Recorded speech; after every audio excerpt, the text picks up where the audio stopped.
प्रिय भाइयों और बहनों, एक बार फिर से स्वागत है आपका अपने इस YouTube चैनल पर। भाइयों और बहनों, आज मैं जो छोटी सी सत्य कथा लेकर आया हूँ, वह एक बनिया जो कि आगे चल के संत बने थे, उनसे संबंधित है। संत भी इसलिए बने क्योंकि भगवान श्री राम जी ने उन्हें साक्षात दर्शन दिए थे। तो मित्रों, अब मैं अपनी वो कथा आरंभ करने जा रहा हूँ। आप ध्यान से सुनिएगा, बहुत ही रोचक कथा है मित्रों और सुनने योग्य है। श्री अयोध्या जी में कनक भवन एवं हनुमानगढ़ी के बीच में एक आश्रम है, जिसे बड़ी जगह अथवा दशरथ महल के नाम से जाना जाता है। काफी पहले वहाँ एक संत रहा करते थे, जिनका नाम था श्री राम प्रसाद जी। उस समय अयोध्या जी में इतनी भीड़ भाड़ नहीं होती थी, ज़्यादा लोग नहीं आते थे। श्री राम प्रसाद जी ही उस समय बड़ी जगह के कर्ता धर्ता थे। वहाँ बड़ी जगह में मंदिर है, जिसमें पत्नियों सहित चारों भाई श्री राम, लक्ष्मण, भरत एवं शत्रुघ्न जी एवं हनुमान जी की सेवा होती है। चूंकि सबके सब फक्कड़ संत थे, तो नित्य मंदिर में जो भी थोड़ा बहुत चढ़ावा आता था, उसी से मंदिर एवं आश्रम का खर्च चला करता था।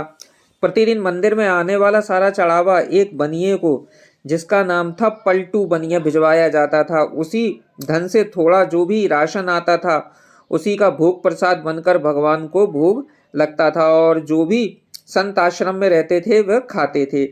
एक बार प्रभु की ऐसी लीला हुई कि मंदिर में कुछ चढ़ावा आया ही नहीं। अब उन साधुओं के पास कुछ जोड़ा हुआ तो था नहीं, तो क्या किया जाए। तो कोई उपाय न देखकर श्री राम प्रसाद जी ने दो साधुओं को पलटू बनिया के पास भेजकर कहा कि भैया, आज तो कुछ चढ़ावा आया नहीं है, अतः थोड़ा सा राशन उधार दे दो, कम से कम भगवान को भोग तो लग जाए।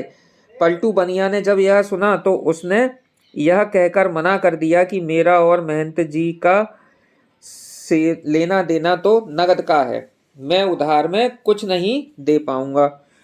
श्री राम प्रसाद जी को जब यह पता चला, तो जैसी भगवान की इच्छा कहकर इन्होंने भगवान को उसी दिन जल का ही भोग लगा दिया।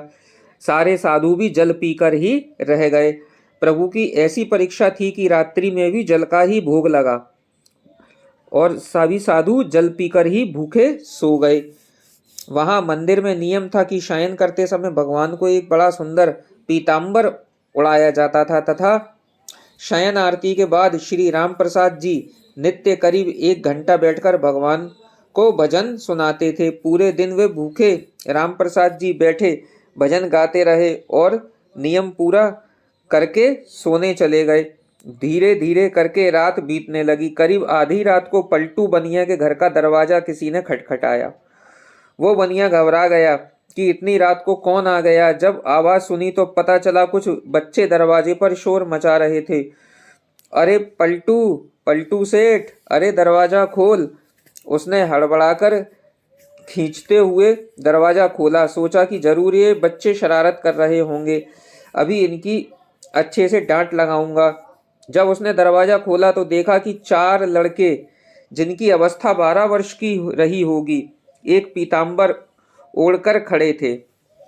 और वे चारों लड़के एक ही पीताम्बर ओढ़े थे, यानी एक ही उस पीले रंग के कपड़े में वो चारों आपस में ढके हुए थे। उनकी छवि इतनी मोहक, ऐसी लुभावनी थी कि ना चाहते हुए भी पलटू का सारा क्रोध प्रेम में परिवर्तित हो गया, और वह आश्चर्य से पूछने लगा, बच्चों, तुम कौन हो और इतनी रात को शोर क्यों मचा रहे हो। बिना कुछ कहे बच्चे घर में घुस आए और बोले, हमें रामप्रसाद बाबा ने भेजा है। ये जो पीताम्बर हम ओढ़े हैं, इसका कोना खोलो, इसमें 1600 रुपये हैं, निकालो और गिनो। ये वो समय था जब आना और पैसा चलता था। 1 आना, 2 आना, 4 आने, ये ऐसा चलता था। तो उस समय 1600 रुपये बहुत बड़ी रकम हुआ करती थी। और जल्दी जल्दी पलटू ने उस पीताम्बर का कोना खोला तो उसमें सचमुच चांदी के 1600 सिक्के निकले। प्रश्न भरी दृष्टि से पलटू बनिया उन बच्चों को देख रहा था। सब बच्चों ने कहा, तब बच्चे बोले, चारों बच्चों ने कहा कि इन पैसों का राशन कल सुबह आश्रम भिजवा देना। अब पलटू बनिए को थोड़ी शर्म आई।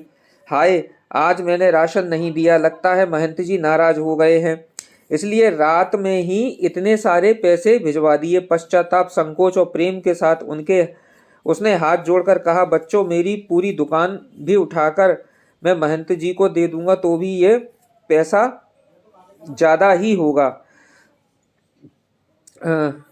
बच्चों ने कहा, ठीक है, आप ऐसा मत कीजिए, एक साथ मत दीजिए, थोड़ा थोड़ा करके नित्य भिजवा दीजिएगा। आज के बाद कभी भी राशन के लिए मना मत कीजिएगा। पलटू बनिया तो मारे शर्म के जमीन में पड़ा जा रहा था। वो फिर हाथ जोड़कर बोला, जैसी महंत जी की आज्ञा। इतना कह सुन के वो बच्चे चले गए। फिर जाते जाते पलटू बनिए का मन भी ले गए। इधर सवेरे मंगला आरती के लिए जब पुजारी जी मंदिर के पट खोले तब भगवान का पीताम्बर गायब था।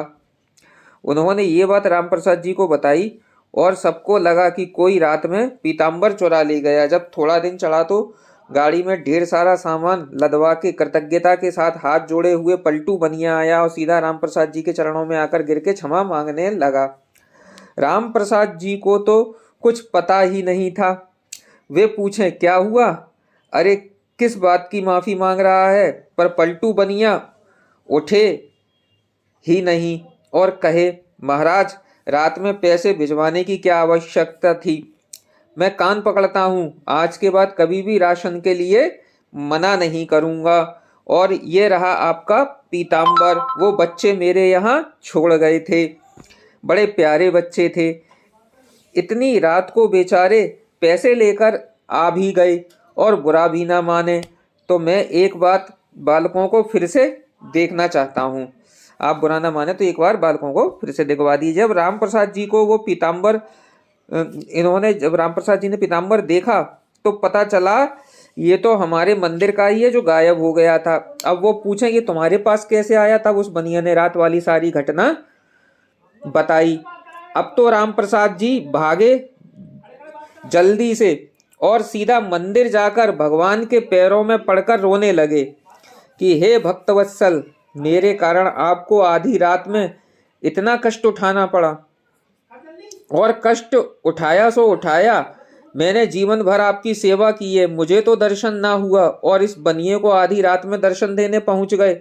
जब पलटू बनिए को पूरी बात पता चली तो उसका हृदय भी धक्क से होके रह गया कि जिन्हें मैं साधारण बालक समझ बैठा वे तो त्रिभुवन के नाथ थे। अरे, मैं तो चरण भी ना छू पाया। अब तो वे दोनों ही लोग बैठकर रोने लगे। इसके बाद कभी भी आश्रम में राशन की कमी नहीं हुई। आज तक वहां संत सेवा होती आ रही है। इस घटना के बाद ही पलटू बनिए को वैराग्य हो गया और यह पलटू बनिया ही बाद में श्री पलटू दास, जिन्हें हम संत पलटू के नाम से जानते हैं, वह इस नाम से विख्यात हुए। श्री राम प्रसाद जी व्याकुलता उस दिन हर क्षण के साथ बढ़ती ही जाए और रात में शयन के समय जब वे भजन गाने बैठे तो मूर्छित होकर गिर गए। संसार के लिए तो वो मूर्छित थे, किंतु मूर्छावस्था में ही उन्हें पत्नियों सहित चारों भाइयों का दर्शन हुआ, रामचंद्र जी, लक्ष्मण, भरत और शत्रुघ्न जी का। उसी दर्शन में श्री जानकी जी ने उनके आंसू पोंछे तथा अपनी उंगली से इनके माथे पर बिंदी लगाई, जिसे फिर सदैव इन्होंने अपने मस्तक पर धारण करके रखा। उसी के बाद से इनके आश्रम में बिंदी वाले तिलक का प्रचलन हुआ। वास्तव में प्रभु चाहे तो अभाव, ये कष्ट भक्तों के जीवन में कभी ना आए, परंतु प्रभु जानबूझकर इन्हें भेजते हैं ताकि इन लीलाओं के माध्यम से ही जो अविश्वासी जीव हैं वे सतर्क हो जाएं, उनके हृदय में विश्वास उत्पन्न हो जाए। जैसे प्रभु ने आकर उनके कष्टों का निवारण किया, ऐसे ही हमारा भी निवारण और हम सभी का निवारण करें। तो मित्रों, मेरे इस छोटी सी कथा सुनाने में जहाँ जहाँ जो भी त्रुटियाँ हुई हों उसके लिए मैं दया के सिंधु वैष्णव जन से हमेशा क्षमा मांगता हूँ। मित्रों, अगर कोई मुझसे कथा सुनाने में गलती हो गई हो तो कृपया क्षमा कर देना। और आपको यह मेरी एक छोटी सी कथा कैसी लगी, अपने राय ज़रूर देना, कमेंट करके ज़रूर बताना। और यदि आप मेरे इस चैनल पर नए हैं, अपने इस चैनल पर नए हैं, तो कृपया चैनल को सब्सक्राइब ज़रूर कर देना, कि जिससे ऐसी ही आध्यात्मिक और बोध कथाएं आप तक पहुंचती रहे। मिलते हैं मित्रों ऐसी ही एक और कथा में, तब तक के लिए मुझे आज्ञा दीजिए। जय सिया राम, जय जय सिया राम।